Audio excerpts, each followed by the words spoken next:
Okay. Today is Tuesday, August 25th, 2015. My name is Edna Sussman. I'm a reference librarian at the Half Hollow Hills Community Library. We are interviewing Louis Peretz, a World War II veteran, as part of our Veterans Testimonial Project and in collaboration with the Library of Congress's Veterans History Project. Thank you so much, Louis, for participating in our project and being here today. I'm very happy to be here and assist in this program. Great, thank you. Louis, where and when were you born? I was born March 25th, 1921. I was born in Brooklyn, as my T-shirt is referred to. Right, I see that. Yeah. And what were your parents' names and what did they do? My father's name was Jacob and my mother's name was Rebecca. And basically what they did is they owned candy stores continuously throughout Brooklyn and in New York City, in Manhattan. And they struggled throughout their lives and make ends meet, but they worked 7 days a week and in long hours to run a candy store. Wow. What a treat for you. Oh, I assisted as much as I was able to. And what about your siblings? Did you have any siblings, and what were their names? My son's name is Dennis. Your siblings? My sibling? In regard to what? Your brothers or sisters? Oh, I had four. Mm-hmm. I was next to the youngest. My oldest sister was Anna. Next sister was Miriam. Then came my brother David, and I came. And then finally the baby brother was Bernard. So you had five of you? Five of us. Did any of them serve in the military also? Yes, my oldest brother served in the Far East in Borneo, various islands in the Pacific. In the Army in the Army, and my brother, the smallest one, he served in the Korean War. He was a packed parachutes. And in packing parachutes, your name had to be inserted in the parachute, designating that he packed it. And then, any time a pilot had to evacuate his plane, he used naturally, and when he got saved, he always remembered to send a bottle of wine to my brother because saving his life, that the parachute was packed properly. Oh, wonderful! Yeah. Wow. What were you doing before you entered the service? I worked as a stock clerk in the store, or in a ribbon house and a woman's female underwear place. Uh-huh. How long did you do that? Oh, maybe about a year and a half, and then I was drafted right into the service. So, which branch of the military did you serve in? The Army Air Force. And what year was that? That was in 1942. Mm-hmm. So what happened when you departed for training camp and during your early days of training? Well, you were living in Brooklyn. Yeah, I was living in Brooklyn, got drafted, went to Fort Dix, and after taking various tests, they decided to put me into the Air Force of the Army. Uh-huh. And then taken one or two more tests, they decided I was mechanically inclined. Mm-hmm. And they sent me to Chanute Field, Illinois, to take a 2-month course in doing various machine work, like in grinding machines, lathe work, and shapers, and heat treating. Mm-hmm. And that was my training there. Well, that was for fixing things? That was for making parts for the planes. Oh, I see. Making parts.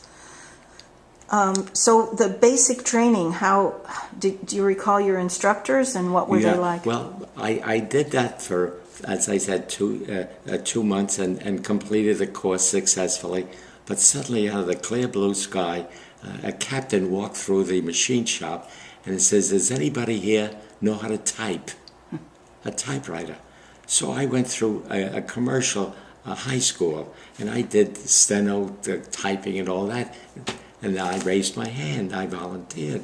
And immediately they put me into an orderly room to take care of the service records of the servicemen and things like that. And then the funny thing is, a wire came through the captain's office, and they needed 2 men to go to this college in Fargo, North Dakota. Wow. So he selected me to go to this college in Fargo, North Dakota, to learn office administration. Oh, I see. So from machine shop to office administration, I got switched from one type of work to another type of work, and it was very good. You felt okay about that? Yeah, I felt, listen, if I can endure and take this extra training, it's going to be helpful to the Army and anything else. Sure. So after I completed the course at Fargo, I came back to the base where I originally came from, and I found out my outfit had left. They had gone to England. Oh. So I said, now where am I going to go? So they transferred me to another group, which was the group was the 61st Service Group, 505th Service Squadron. Mm-hmm. And they That's still part of the Air Corps? Still part of the Air Corps. So I got there, and then we traveled to Los Angeles, and we boarded this ship. And without a military escort, a naval escort, the ship headed toward India, to Bombay. Why? So, being that there was no escort, they went through a very deep southern route, and they stopped off in Sydney, Australia, to get extra supplies and all that to continue their trip. We then wound up in, as I said, in Bombay, and there we boarded a train that looked like a tunable trolley. You know, it was a very antiquated, and I mean antiquated railroad, and we traveled across the whole continent of India, and we wound up in Calcutta, on the east coast of India. From there we went by trucks. We went to Chittagong. It's on the Bay of... Okay, we're back. We had a little bit of a battery problem. We're back with Louis Peretz, a World War II veteran. Sorry, Louis, so you were on a train. Then we went, as I said, we went from... You were on the ship going... Yeah, we wound up in Bombay, and from there we took this train that was really antiquated, but it took us across the continent of India, and we wound up in Calcutta. And there we went on to Army trucks, and we went down to Chittagong in Tezgan. It's small coastal cities, and it also had a big airport that we had our B-24s and I think that was the only type of plane we had, because these were fuel carriers to fly over the hump to go into China and help the Chinese soldiers to fight the Japanese during the World War II. And we wound up at this airfield, and I finished serving there, and I took care of the supplies and equipment for any damaged planes that came back, to repair them, and as I said, and also service them. Mm-hmm. Now, why did the ship go to India? Because it was safer to go that way? Why did we go to India? Well, that was where we had a base that had to fly over the hump to go into China, and the only safe airfield that wasn't bombed was in India. There was no actually heavy air raids over the area, because it was too far for the Japanese to fly from where they were. You know, they were doing most of their battles in the Pacific Ocean. You know, the Pacific Islands. You know, and that's the reason we were sent there. I see. Okay. Do you recall your instructors? No, I don't recall any of the instructors. So you received specialized training first for the mechanical for machine shop, and then after that I wound up doing a supply equipment for the planes. Anytime a plane came back that needed repair or fixing, I was able to give the mechanics the parts that they needed to keep the planes flying. I see. Now, how did you adapt to military life, including the physical regimen, the food, and social life? I think we were quite. First of all, it was a very strange country. It had a distinct odor of their type of foods that they ate. You know, it was and then their customs. Their customs were This unbelievable. is India you're talking India. about. Yeah. Their customs was something to be because India was basically controlled by the British, you know, for many years. And in fact, it was only till after the war that India got the independence. But they had very strange customs, and we acclimated and we integrated with the population there, and we were well received by the Indians. What were some of the customs you recall? Oh yeah, many of them. Well, they worship many idols and gods. They worship business, love, travel, death, and everything else. They worship these things. But the weirdest thing that we see, we're on the Ganges River, and there, when a husband, the male of the family died, they usually put them on top of a fiery burning, and they burn the body right there, right by the river. And at the height of this ceremony, the wife was supposed to throw herself onto the fire because she had to continue to follow the path of her husband. Oh. But the British stopped this here devastating custom and felt it was too barbaric for that to be done. But what if they had children? What happened to them? The children was able to continue life, but not the wife. Oh. The wife was supposed to throw herself, and if she didn't go, she was helped by the relatives onto the fire. Oh my God! You know, it was a strange, it was a very weird cut. And the foods they ate, and the area was populated by tigers and elephants. Just roaming free? Well, yeah, but in the forest, they had these here. They worshipped these here cattles. Gigantic horned cattle that they would walk freely through the streets and all that. They had the right of way, the cattle, and then their attire was much different from the Western style, and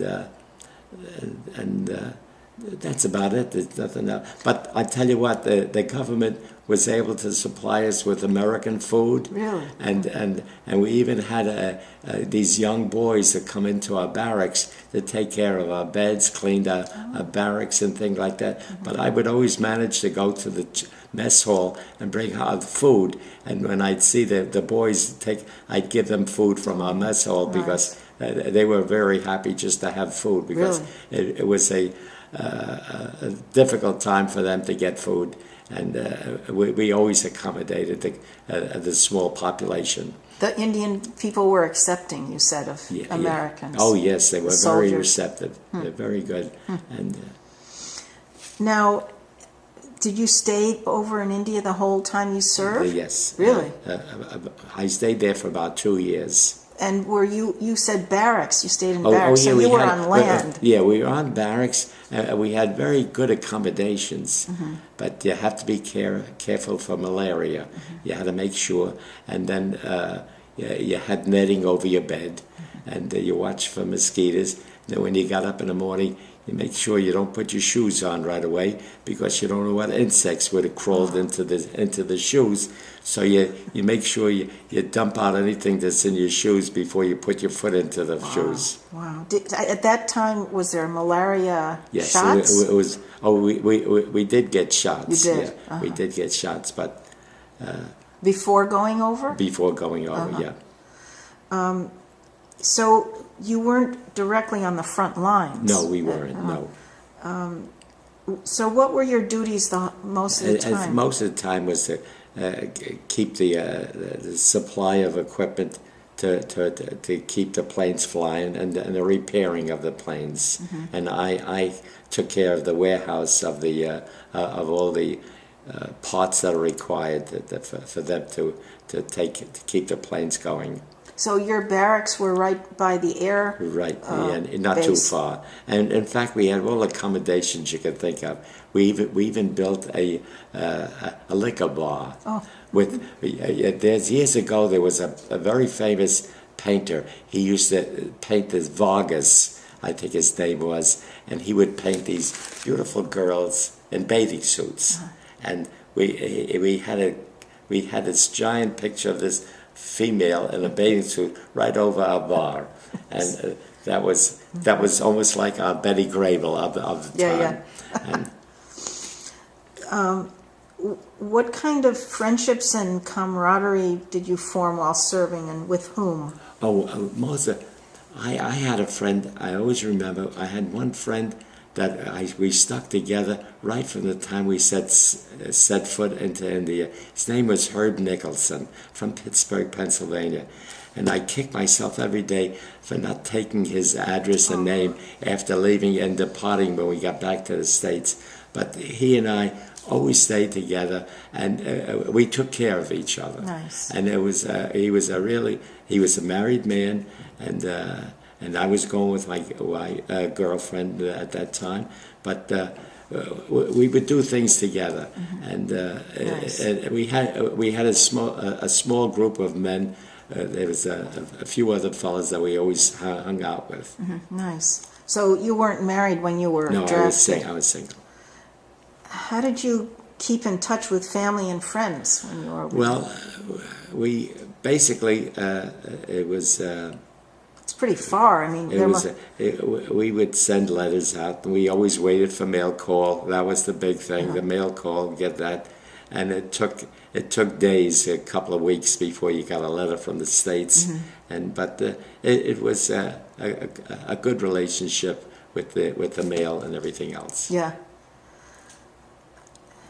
So when you were on the base, did you leave for recreational purposes, go into the city? Or? Well, no. What we did is... What did you do off duty? I did go to the beach at Bay of Bengal, Oh. and I did go swimming there. The water was, not that clean, but it was cool enough. It was very hot there. The temperature was always high. We did different things, like if the guys complained that they didn't have a washing machine to do their clothes, Herb and I would figure out ways. We would take an oil drum and we'd get an old engine, a small machine, and we'd perforate the sides of the oil drum to make a movable washing machine. And we actually did make a washing machine for the guys. And other guys got together, and we built a beautiful bar to make a recreation so we could sit around, have a beer. And right next to our unit was a British group, and they used to get scotch from England for their monthly rations, but we used to get beer. Every month we'd get a case of beer.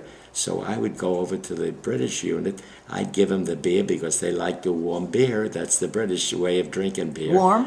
They always drank warm beer. They never drank it cold. So I would give them the beer, and we would take a bottle of scotch. And we would switch it back and forth.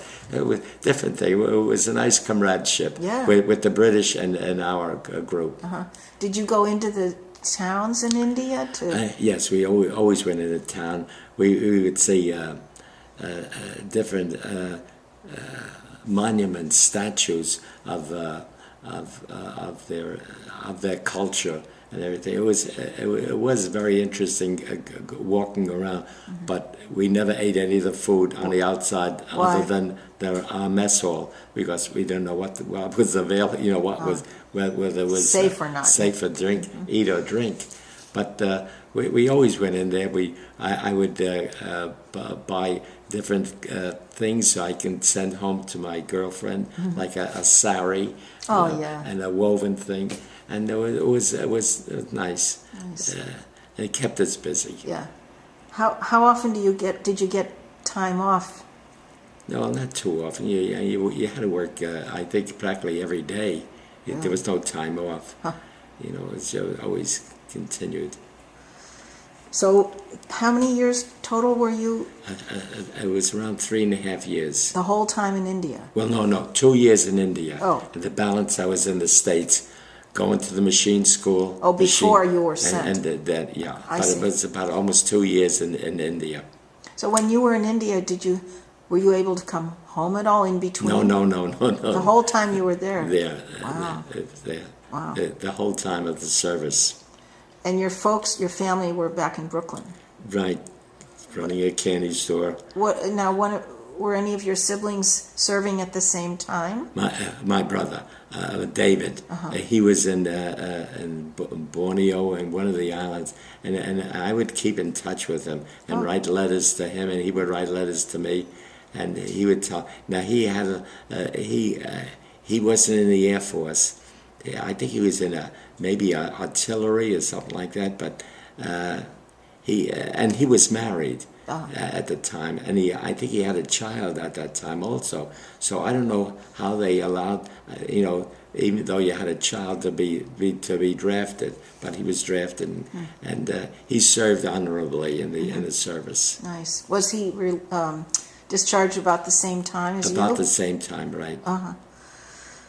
So where were you when the war ended? Where was I? When the war ended, I was still. When the war ended, I was still in India and packing up and ready to get back on the ship. So that's how you came home on the ship? On the ship, right? And we landed in Los Angeles. And then? Again, and there they fed us royally as we got off the ship. Steak dinner, even the cigars and cigarettes. At the end, they gave us everything possible. And then I think we took a train to go across the United States to get back to the East Coast. Wow. How long did that take? Maybe about 2 days or so, like that, to take the train. But that was it. We're glad to get and then I always remember they interviewed me. They wanted to know if I wanted to re-enlist for another 3 years. Oh, and? Everybody within earshot all said, no, thank you. Really? Really? Oh. They were glad to get out. How were you received by your family and the community? Oh, they were so happy to get me home and everything else, especially my girlfriend. Yeah. She waited for me outside the house. Oh. They knew you were coming home. Yeah. Oh, yeah. They got contact. And how was the readjustment to civilian life? It wasn't bad. I was able to get adjusted, and I don't know what type of the job I got after that. I don't recall. Now you hadn't gone to college before. No, I never, and I didn't go. I didn't go to. I got a job, but then I started going part-time in college. Oh, where? I did go.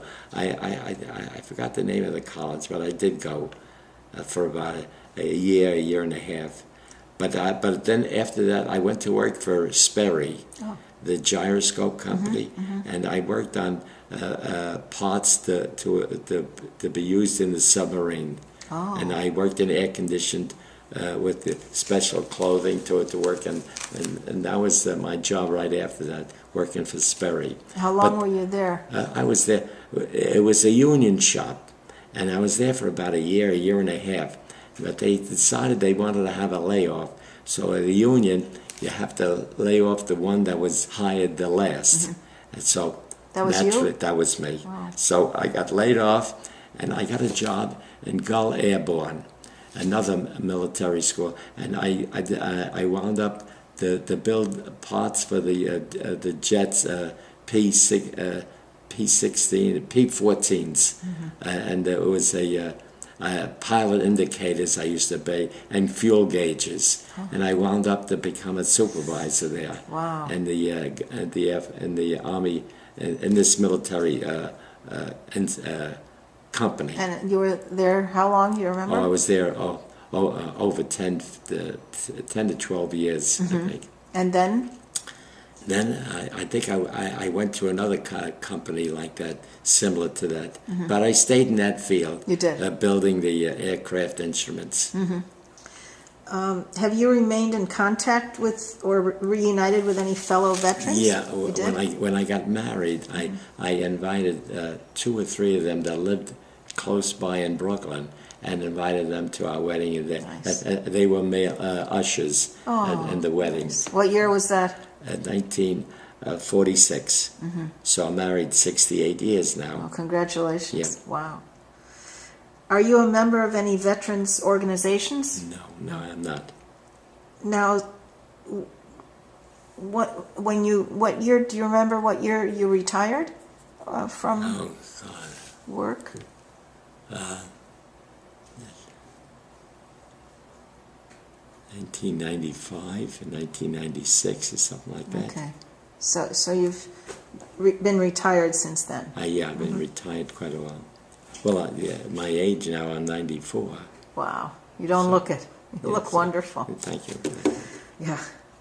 How did your wartime experiences affect your life? I think it etched a great deal of thoughts in my mind that never seems to get erased. And I remember a lot of my experiences that I had, and it was something that I would not ever want to forget. The experience. Good, bad? It was all good. All good. All good, because I gotta say this about the United States government: they take care of their soldiers, no matter where they are throughout the world. They always do, no matter where you're at. You could be in Afghanistan or Korea, but the government is there to feed you, to house you, and to see that you're well taken care of. It's good to hear that. I don't know how they do it, but they do it. Wonderful. They're very, very well organized. What are some life lessons you learned from the military? To be honest and be given your best efforts in any job that you get to do, and never to gripe. The gripe is the worst thing you can possibly do when you're in the service. You never complain. Why? You complain, you're never going to get anywhere by complaining about the food, about the housing, or anything like that. You have to accept it, because it's a job that has to be done, and they're doing the best they can. But a lot of soldiers ahead of me and besides me went through hell, but other than what I did. I thought I was very fortunate in my career that I had in the service, and I acclimated myself to the. In fact, I always remember when my father gave me, the clothes, not the clothes. He brought me to the draft board. And I never seen my father cry before. But as I walked away from him, he was crying. Yeah. The first time I ever seen him cry. Wow. So wait, so you were drafted? So I was drafted. Okay, so yes. you weren't going to enlist. You were drafted, so you had to report to the draft board. Right, I did that. Okay. How has your military service impacted your feelings about war and the military in general? Well, things like the wars that occurred after the World War II, which Tom Brokaw always says. I always remember what that newscaster said. This was a war for the generation that was a just war to do. A just war to do. World War II. World War II. I'm speaking of.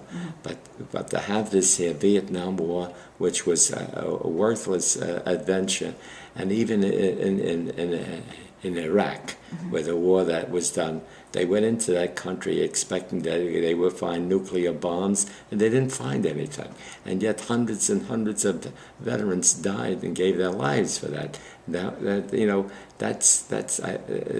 puts a blotch on our country's history. How do you feel about the military in general?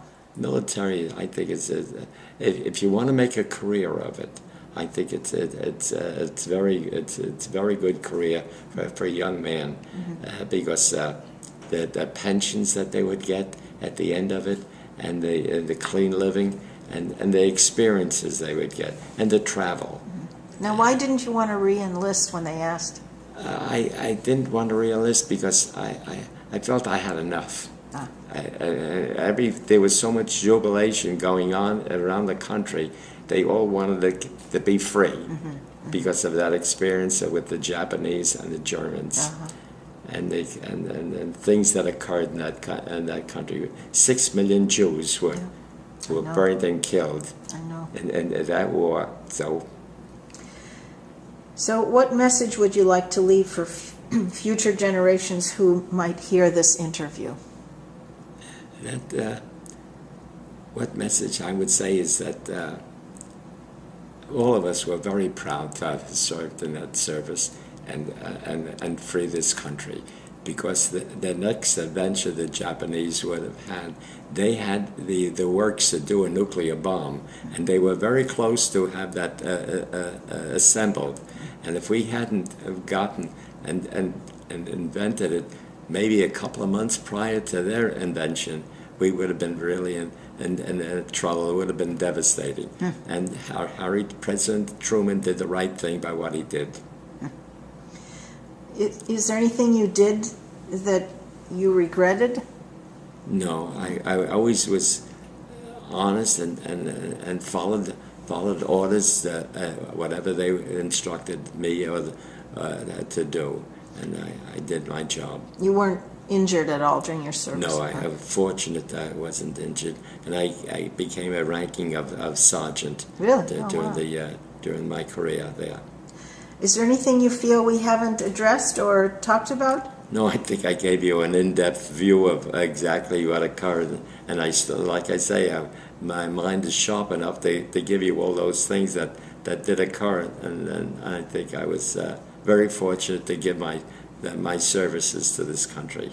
Very detailed. I appreciate it. Thank you so much, Louis, for your service and for allowing us to tape you today. And I'm very happy. Thank you. Thank you.